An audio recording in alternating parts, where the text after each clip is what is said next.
Hello बच्चों, आप सभी को नमस्कार। स्टूडेंट, ट्वेल्थ अकाउंटेंसी में हम बोर्ड एग्जाम के जो पेपर है उनके ऑब्जेक्ट टाइप के क्वेश्चन हल कर रहे हैं। अभी तक हमने 2018 तक का जो पेपर है उसके ऑब्जेक्टिव हल कर लिए हैं। आज की क्लास में हम 2019 का जो पेपर है उसके ऑब्जेक्टिव टाइप के क्वेश्चन देखने वाले हैं। देखिए, सबसे पहले हमारे सामने ऑब्जेक्टिव टाइप में सही विकल्प दिए गए हैं, उसको समझेंगे। पहला हमारे कोर्स के बाहर है, दूसरा है साझेदारी सल्लेख तैयार किया जाना। तो ये बहुत सिंपल सा क्वेश्चन हो गया कि साझेदारी सल्लेख तैयार किया जाना कैसा है होता है, ऐच्छिक होता है, अनिवार्य नहीं होता। इसी प्रकार से दूसरा क्वेश्चन है कि अवितरित लाभ और संचय, जो साझेदारी फर्म का चिट्ठा होता है, चिट्ठे के दायित्व पक्ष में अवितरित लाभ और सामान्य संचय दिया रहता है, उसको हस्तांतरित किया जाता है। कहाँ हस्तांतरित किया जाता है? तो चिट्ठी के दायित्व पक्ष में जो सामान्य संचय और अवितरित लाभ होता है वो साझेदारों के पूंजी खाते में उनके लाभ हानि विभाजन अनुपात में हस्तांतरित किया जाता है।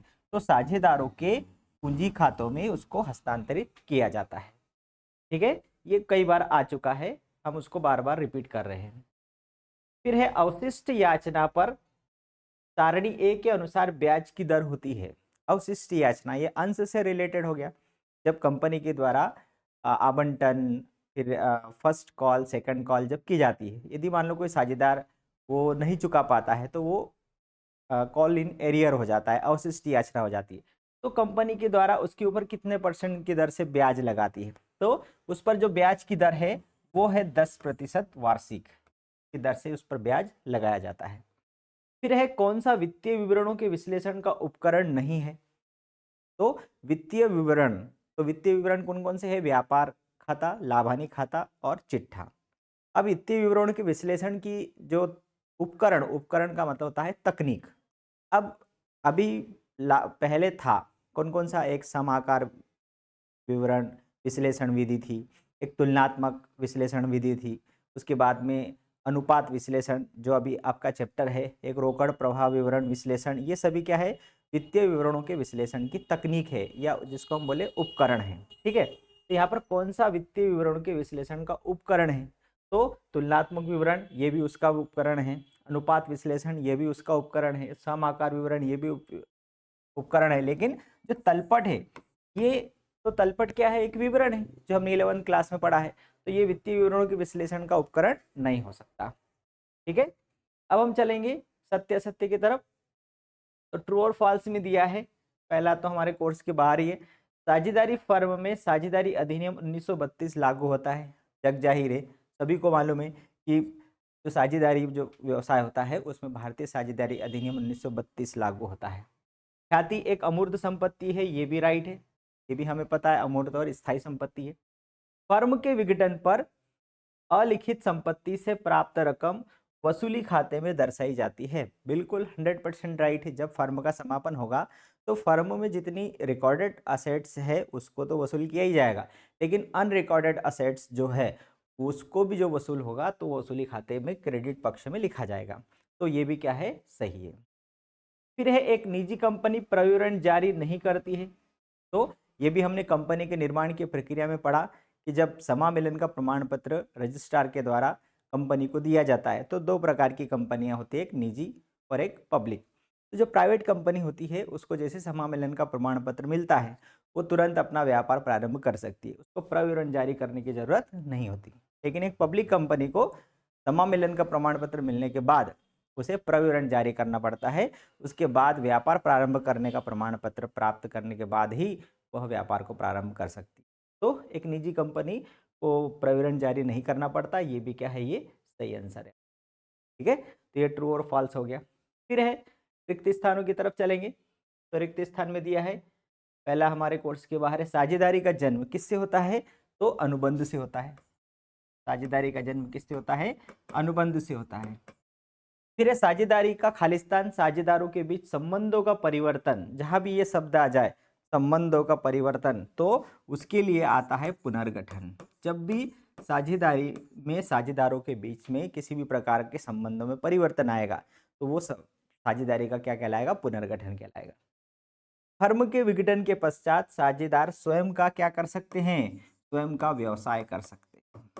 क्यों? क्योंकि तब वो साझेदार रहेगा ही नहीं, न साझेदारी रहेगी न साझेदार रहेगा। कंपनी विधान द्वारा निर्मित क्या है? एक कृत्रिम व्यक्ति है। जैसे हम व्यक्ति है तो हम प्राकृतिक है, लेकिन इसको बनाया गया, ये कानून के द्वारा इसका जन्म हुआ है। ये भी कंपनी भी एक व्यक्ति होती है, लेकिन कानून के द्वारा निर्मित है। कानून के द्वारा जन्म होता है, कानून के द्वारा उसकी मृत्यु होती है, मतलब उसको समाप्त होती है। फिर है क्वेश्चन नंबर 4, एक शब्द में देंगे इसका आंसर। क्या लाभ अनुपात में परिवर्तन के लिए ख्याति का मूल्यांकन आवश्यक है? जब भी साझेदारों के लाभ हानि अनुपात में परिवर्तन होगा तो उस कंडीशन में ख्याति का मूल्यांकन जरूर होगा। बिल्कुल 100% यहाँ पर क्या आंसर आएगा? हाँ, ख्याति का मूल्यांकन आवश्यक है। लाभ हानि अनुपात में परिवर्तन हो या नया साझेदार प्रवेश करे या पुराना साझेदार अवकाश ग्रहण करे, ऐसी कंडीशन में मतलब साझेदारी फर्म के पुनर्गठन की दशा में ख्याति का मूल्यांकन आवश्यक हो जाता है। क्या साझेदारी के विघटन पर फर्म का विघटन आवश्यक है? नहीं, साझेदारी के विघटन पर फर्म का विघटन आवश्यक नहीं होता। साझेदारी के विघटन पर फर्म का पुनर्गठन होता है, फर्म का विघटन नहीं होता। लेकिन इसी को यदि उल्टा कर दिया जाए कि क्या फर्म के विघटन पर साझेदारी का विघटन आवश्यक है, तो बिल्कुल सही होगा। फर्म विघटित हो जाएगी तो साझेदारी रहेगी नहीं, लेकिन साझेदारी विघटन होने पर फर्म का विघटन नहीं होता। क्यों? क्योंकि उनकी शर्तों में परिवर्तन होता है। कंपनी की स्थापना करने वाले व्यक्तियों को क्या बोलते हैं? तो उन्हें प्रवर्तक कहते हैं।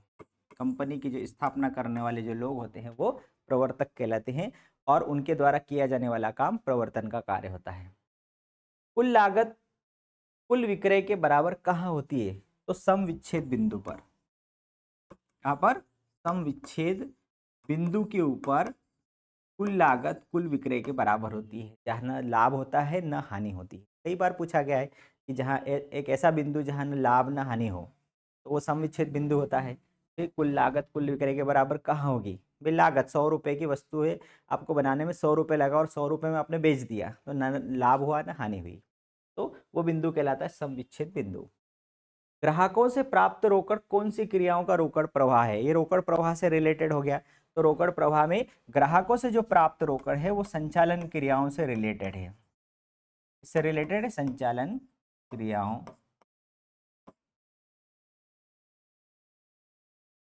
ग्राहकों से प्राप्त रोकड़ कौन सी क्रियाओं का रोकड़ प्रवाह है? संचालन क्रियाओं से रोकड़ प्रवाह है।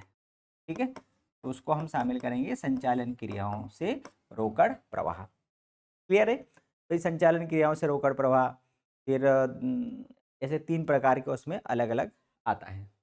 तो ये था हमारा 4th नंबर। 5th नंबर में हम चलेंगे सही जोड़ी की तरफ। सामान्य लाभ का संबंध किससे है? अधिलाभ से है। त्यागी साझेदार को क्या दी जाती है? क्षतिपूर्ति दी जाती है। जो त्याग करने वाला साझेदार है वो अपने लाभ का कुछ हिस्सा त्याग करता है तो उसको क्षति की पूर्ति मिलती है। संचित पूंजी कंपनी के समापन पर ही मंगाई जाती है। ये जो पूंजी, जो कंपनी की जो पूंजी होती है वो अलग अलग प्रकार की होती है। ऑथोराइज कैपिटल, फिर निर्गमित पूंजी, याचित पूंजी, अयाचित पूंजी और संचित पूंजी। तो संचित पूंजी ये कंपनी के समापन पर ही मंगाई जाती है। स्वामित्व कोष, स्वामित्व अनुपात, जब हम स्वामित्व अनुपात निकालते हैं तो स्वामित्व कोष का काम पड़ता है। लेनदार, तो लेनदार क्या होते हैं? एक चालू संपत्ति होती है, करेंट चालू दायी, सॉरी, लेनदार मतलब चालू दायित्व होते हैं। ठीक है, तो ये था हमारा 2019 के जो ऑब्जेक्टिव टाइप के जो क्वेश्चन जो थे वो अभी हमने देखे। अगले वीडियो में फिर मिलेंगे, तब तक के लिए नमस्कार।